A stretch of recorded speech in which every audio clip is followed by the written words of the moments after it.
आपने मुझसे वादा किया था कि अगर मेरी पोजीशन आई तो मैं जो मांगूंगा आप मुझे वो देंगी। अब आप मना कर रही हैं। कहानी में आगे बढ़ने से पहले अगर आपने अभी तक हमारे यूट्यूब चैनल को सब्सक्राइब नहीं किया तो सब्सक्राइब कर दें। मैंने उस एयर को कहा, हाँ मैंने कहा तो था, मैं मानती हूं, लेकिन जो तुम कह रहे हो वो नहीं हो सकता। मेरा नाम राबिया है, मेरी शादी हो चुकी है। मैं एक गांव में अपने शोर के साथ रहती हूं। मेरा शोर एक सरकारी मुलाजिम है, लेकिन उसकी मुलाजमत दूसरे शहर में है, इसलिए उसे निकली के सिलसिले में दूसरे शहर जाना पड़ता है। मैंने अपने शोर से कई बार कहा कि आप कोई और जॉब ढूंढ ले, हमारी नई नई शादी हुई है और मेरा इस तरह आपसे दूर रहना मुझे अच्छा नहीं लगता, और अभी तो हमारी नई नई शादी हुई है। मुझे शोर कहते कि बेगम दिल तो मेरा भी यही करता है कि तुम्हें छोड़कर कहीं न जाऊं, लेकिन अब काम के सिलसिले में मुझे जाना पड़ता है।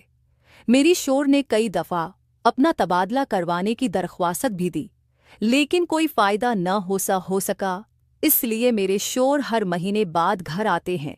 मैं घर पर अकेली ही होती हूँ और बोर होती रहती हूँ।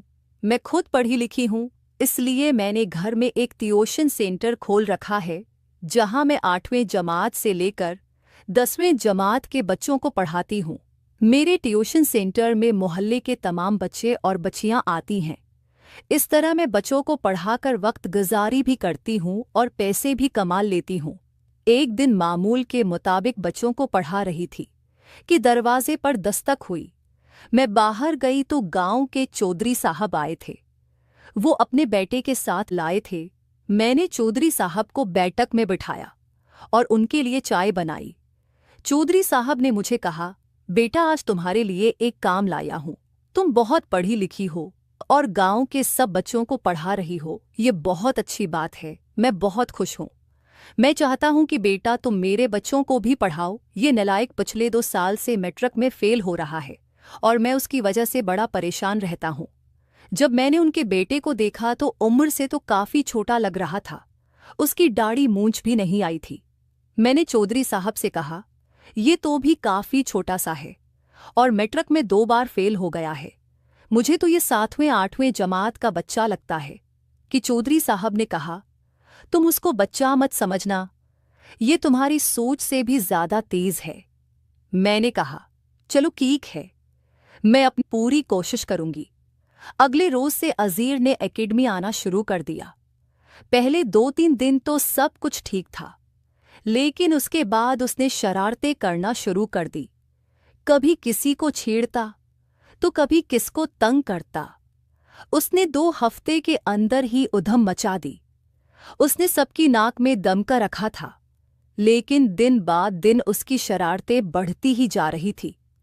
और ये एकेडमी आता तो बड़ी वहशियाना नज़रों से मुझे देखता, जैसे मुझे अभी खा जाएगा। मुझे उसकी हरकतें समझ आ रही थी। आखिरकार मैंने तंगाकर फैसला किया कि उसका टाइम चेंज कर दूं। सब बच्चों को मैं 3 से 5 तक पढ़ाती थी। उज़ीर को मैंने 5 से 7 का टाइम दिया। उसने भी मेरी बात मान ली। पहले तो उसने मना किया, लेकिन फिर मैंने उसे कहा, अगर 5 बजे अकेडमी नहीं आ सकते तो कल से अकेडमी मत आना। फिर वो मान गया और वो 5 बजे अकेडमी आता। अब उसने अपनी हरकतें मुझ पर आजमाना शुरू कर दी। वो लगता तो बच्चा था, लेकिन इंदर से पूरा था।